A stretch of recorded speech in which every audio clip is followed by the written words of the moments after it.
Is a chilly draft sneaking through your old PVC double-glazed windows or doors, making your home feel like an icebox? Don't let the cold win. I've got a simple, budget-friendly fix that saved me from a 500-pound door replacement, and it can do the same for you. So let's talk about how to stop drafts in aging PVC windows and doors. I'll walk you through the process step by step using a few basic tools and tricks. The star of the show is a draft excluder, which is just a rubber seal designed to block air leaks. Alongside that, I kept some extras on hand: sandpaper, a sharp utility knife, and an all-purpose cleaner. You don't need every single one of these, but trust me, they make the job much smoother. Here's what got me started. My back door, around 9 or 10 years old, was letting in cold air because the rubber seal had torn. I thought, okay, easy fix, just buy a replacement seal. But when I went to a local double glazing company, their answer floored me.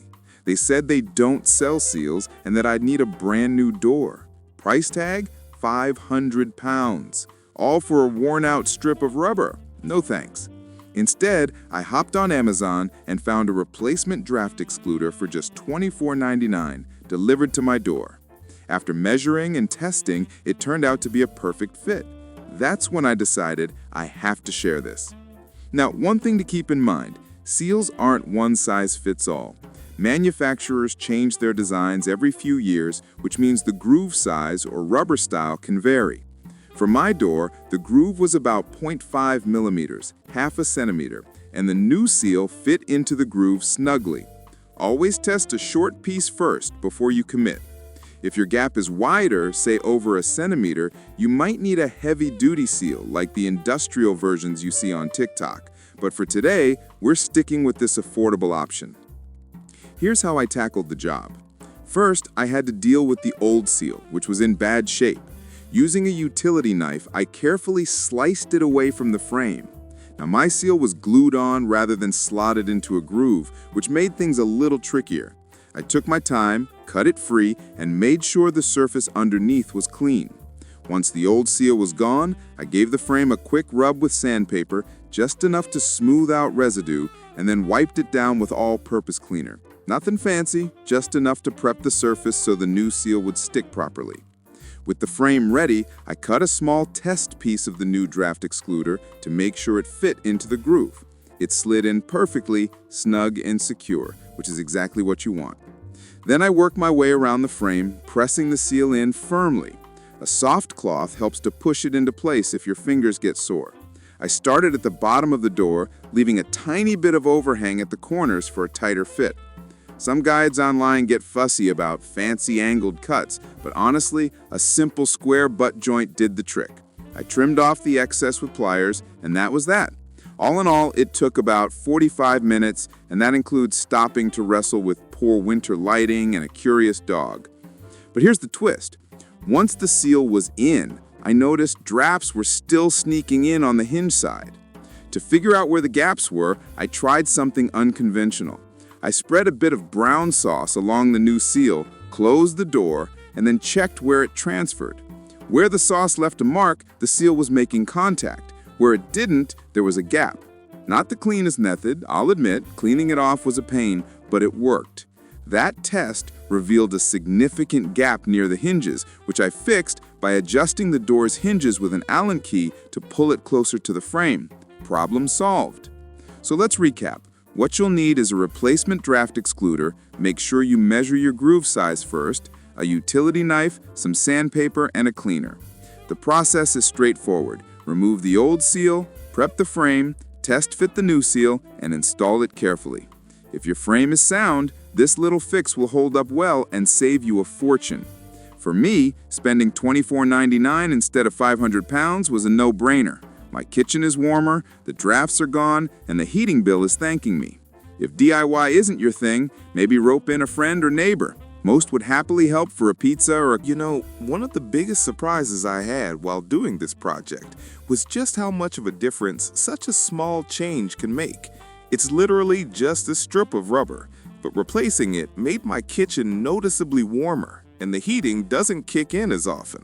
That means not only more comfort, but also lower energy bills. If you think about it, spending 25 pounds once could easily save you that amount or more every single month during the colder seasons. Over a year or two, that's a serious saving. Another point that's worth mentioning is timing. I tackled this job in the middle of winter, which wasn't ideal because I was basically working with cold air pouring in while the seal was off. If you can, try to plan these kinds of maintenance jobs in late summer or autumn. That way you're prepared before the real cold sets in, and it's a lot more pleasant to work in warmer weather. Now let's talk about alternatives for a second. If your door or window seals are completely unusual, or you can't find a perfect replacement, don't panic. There are universal weather stripping kits you can buy from most DIY shops. They're not always as sleek as the original rubber seals, but they'll still block drafts effectively. Some even come with adhesive backing, so you can cut them to size and stick them directly onto the frame. It's not quite as tidy, but it works. You might also be wondering, does this only help with cold air? The answer is no. Good seals also help with soundproofing and even keeping out dust or insects. So if you live near a busy road or somewhere that gets a lot of dust blowing in, this little upgrade has bonus benefits beyond just staying warm. One more tip. Don't forget to check the seal at the bottom of the door. That's often the first place to wear out because it gets the most friction from being opened and closed. If your draft seems worse near the floor, that's the area to focus on. Some people even add a door sweep or a brush strip for extra protection if they've got larger gaps at the bottom. And finally, a word on safety. When you're cutting away the old seal with a utility knife, be patient and careful.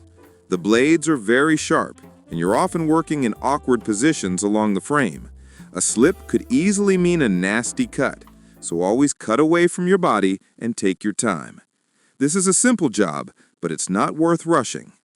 So to sum up these bonus tips, replace seals before winter if you can, consider universal alternatives if needed, remember the extra perks like soundproofing, pay special attention to the bottom of the door, and above all, work safely.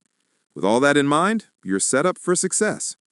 Now, before we wrap up, here are some answers to common questions people often ask about fixing drafty PVC doors and windows. First question, how do I know if my door seal really needs replacing? Well, if you can feel cold air sneaking in, see light shining through gaps, or notice the rubber looking cracked or flat, it's time to replace it. A quick trick is to close a sheet of paper in the door. If it slides out easily, the seal isn't doing its job. Next up, can I use any draft excluder or do I need a specific type? Not all seals are universal. Different doors have different groove sizes, so measuring is essential. The one I used was 0.5 millimeters, which fit perfectly, but yours might be different. Always test a short piece first. Another common one, what if the new seal doesn't fit? If it's too loose, it'll fall out. If it's too thick, the door might not close properly. In that case, try a different size or style. Some suppliers even sell sample packs so you can test before buying a full roll. Here's a big one. What if I still feel drafts after replacing the seal? That doesn't always mean you've done it wrong. Sometimes the hinges are pulling the door slightly away from the frame. A quick hinge adjustment with an Allen key can solve the problem. If that doesn't work, you might need a thicker or heavier duty seal. Another question, do I need special tools for this job? No, you don't. A sharp utility knife, some sandpaper, and a cleaner are usually enough. A pair of pliers makes trimming easier, but nothing fancy is required. What about lifespan? How long does a new seal last? A good quality rubber seal should last for several years. Of course, it depends on the weather and how often the door is used. When you see cracks or notice it peeling away, it's time for a replacement. Can this fix be used on windows too? Yes, absolutely. Many PVC windows use the same type of rubber seal system, and the process is almost identical. Measure, test fit, replace, and you're good to go. Final question. Is it worth paying a professional instead of doing it myself? Honestly, if you're comfortable with basic DIY, save your money. This is a simple job. But if your door frame is damaged or you don't feel confident, a professional can step in. Just be aware, some companies will push for a full replacement instead of selling you a seal. So always do your research. And that's it. Hopefully this guide helps you keep the cold at bay. Drop any questions in the comments, share your own tricks for testing seals, preferably ones that don't involve brown sauce, and stay cozy.